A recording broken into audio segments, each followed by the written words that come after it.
So I just finished watching the latest episode of Dragon Ball Super, and it seems that Universe 4, they decided to focus more on trickery, deception, and aka basically become gag characters than anything else. And in all honesty, I was a little bit disappointed. I mean, it was a good episode, but I was a little bit disappointed with Universe 4. And the reason why is because the whole overall dynamic between, Beerus and the God Destruction of Universe 4, there was like a whole Tom and Jerry looking thing going on there. It reminded me of Tom and Jerry because one was a mouse, one was a cat, and I was like, that's what it looks like to me. And I don't know if that's what Toei Animation, Akira Toriyama wanted, but that's what I was getting. Like cat and mouse, they were going at each other, and obviously from the way he was acting, Universe 4, I was like, okay, he's acting like he knows something, he's acting like he's very strong, he's smiling constantly, he's not really bothered by, Ultra Instinct Goku, and when I was looking at this, I'm like, okay, he's probably strong. He probably has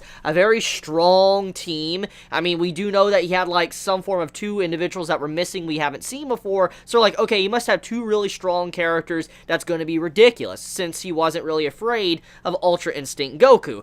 And that's what many were hyping up. Everybody that were, seeing these certain little key signs were like, holy crap, Universe 4 is going to be probably crazy, a really crazy fight, and many were getting excited for it. And in this episode, we finally got that. We had, Universe 4 step into the spotlight and, have their time to shine against Universe 7. However, even though they stepped in the spotlight, it turns out they were very, very, very, very, very weak. Like, extremely weak. Like, honestly, they were irrelevant in the grand scheme of things. They were very irrelevant because, number one was basically a chameleon, can go invisible and all that, and he got completely wrecked. And then you have another one that was like a flea bug man, or Ant-Man, basically, if you ever watched that movie. So, that's what it was. And I'm like, really? Design-wise and all that? Like, like, they really, it feels like Toei tried to be a little bit lazy with that, but, I'm a little bit disappointed. Maybe it's just my overall expectations of Universe 4, and I thought they were going to be insane because, I mean, just from the dynamic with Beerus and all that, I figured that the two Gods of Destruction, since they've been going at it for a while now, there would be something going on with this Universe 4 and 7, but that didn't happen. So, a little bit sad there, and I was honestly really shocked. I wanted something out of that final scene of the episode when we had it to where he's like, hey, since I'm getting erased, I might as well go charge you and go all in. I'm taking you all with me, and he tries to charge and all that, and then all of a sudden, he gets erased. I'm like, oh, that would have been cool just to see him go in and all that, see if he actually could do anything or fight Zeno or whatever. I would have loved to see that, just seeing him charging and all that. That would have been cool, but that didn't happen. Sadly. But anyways, though, getting back into it, basically, at the beginning of the episode, we start off with Vegeta. And as we know, Vegeta's a little bit angry after what happened in Universe 6. It makes a lot of sense. I mean, he had his pupil and all that, got erased, and he's very upset about that. So he took his aggression out on Mr. RoboCop, and oh man, like, I like how Vegeta just interrupts the man's lines. Like, the man's trying to talk and all that, like, he's bragging and hyping up his feats and stuff, how he's very strong, and Vegeta just barges in and, like, punches this man. He's like, why don't you let me finish my sentence? He's like, I'm not gonna be listening to you brag about yourself, and Vegeta still goes in and is fighting this man. That was really cool, had a lot of fun with that, but then on top of that, what I really liked was when Vegeta straight up was like, okay, that's what a final attack should be called. He's like, Final Flash,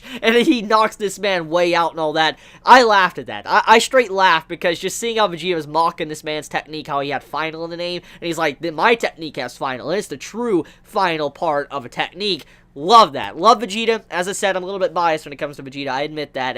I love those scenes. I love how this man just went in, got his aggression out, and he didn't even listen to this man trying to monologue and all that. He took him out. Good stuff, Vegeta. Proud of you. So, yeah, anyways, once that was done, though, we move over into Piccolo and Gohan, and, you can't really fault Gohan in this episode because even though he needs to learn how to dodge, okay, reference and pun intended, he couldn't dodge because the person was invisible. So at the end of the day, you can't really dodge an invisible man, and so I can't fault Gohan for that.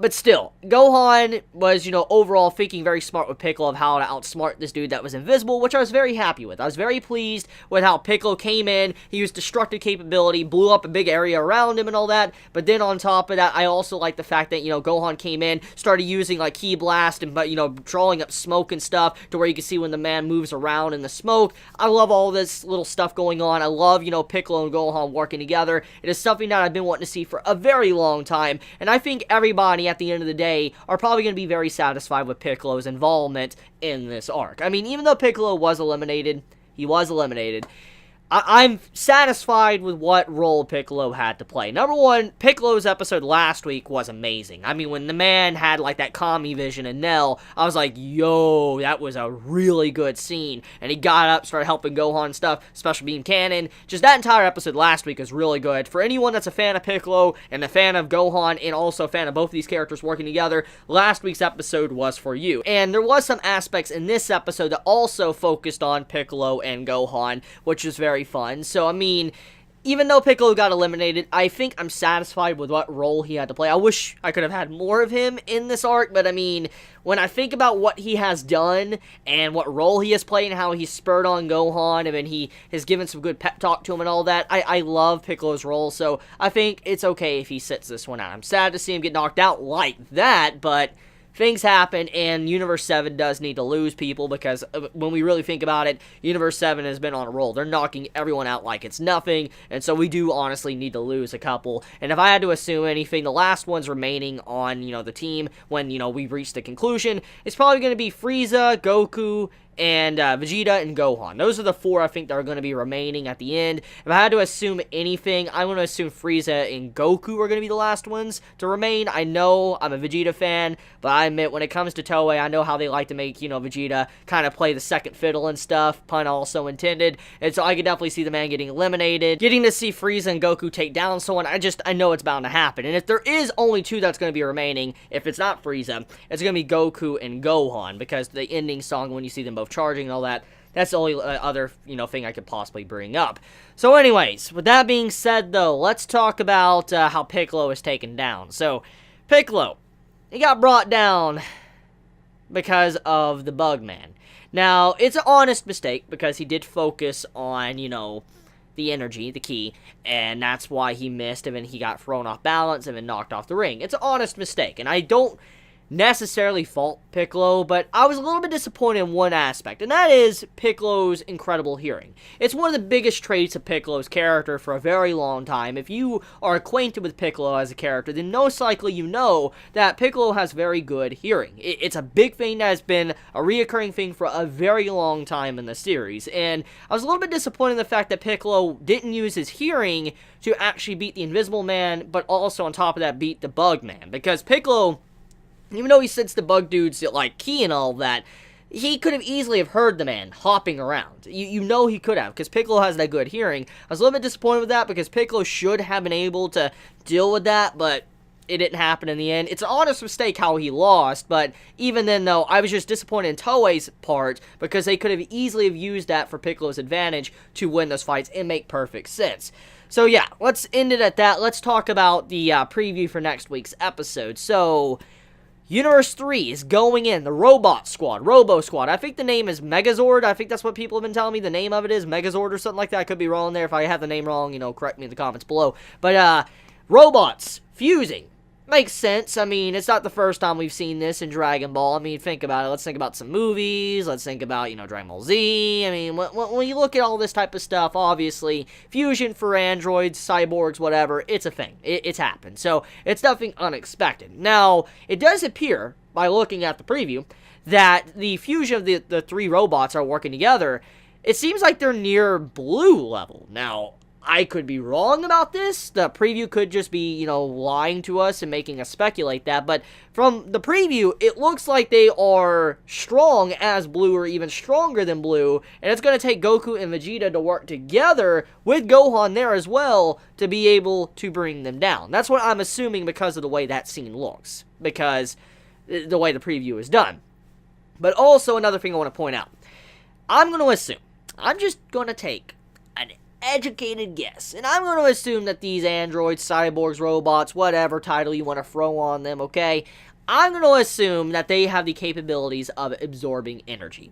Because it is a theme, it is a big theme when it comes to Dragon Ball, and I'm going to assume that they're capable of absorbing ki, because then that would kind of balance out why Goku and, Gohan and Vegeta would need to go so try hard against them, is because they're able to absorb ki, and so maybe they want to overload the machine by giving them enough ki to blow up, similar to what happened in the Metal Cooler movie, if you've ever watched that. Very good movie, by the way. So, I'm going to assume maybe something like that. I could be wrong, but who knows? Who really knows? I just wanted to point that out. That most likely could happen in next week's episode. So I want to end it there. Episode overall for Dragon Ball Super this week. It was it wasn't as good as last week's. Honesty right there. It's not as good as last week's. It's not as good as the weeks before that. And I say this is the weakest episode we've had in about a month and a half. It really is. It's probably one of the weakest. I even like the, Universe 2 fight more than this episode. I did. Besides that, though, overall, I am excited for next week's episode, so let me know your thoughts in the comments below. If you enjoy my content, please subscribe. If you like this video, please leave a like, and, also, one last thing to mention, if for some reason you haven't been getting notifications for my videos or other YouTubers' videos, even if it's not me, okay, even if you don't care to get notifications from me, if you haven't been getting notifications from other YouTubers you have subscribed to, well, the reason for it being is most likely you haven't clicked the bell icon. So, just an FYI to make sure everybody's on the same page. The subscribe button basically really doesn't work anymore. If you really want to get notifications from someone's channel when they upload a video, you got to click the bell icon after you subscribe. Now, even if you don't care about notifications from me, do that at the very least for the people you do care about, because, it helps them out, and I just want to make sure everybody's in the know and understands that the bell icon is very important, because, like I said, for some reason, notifications just don't work anymore when it comes to YouTube. So, I'm going to end it there. You all have a wonderful day or night wherever you live. Please be safe. Chibi out.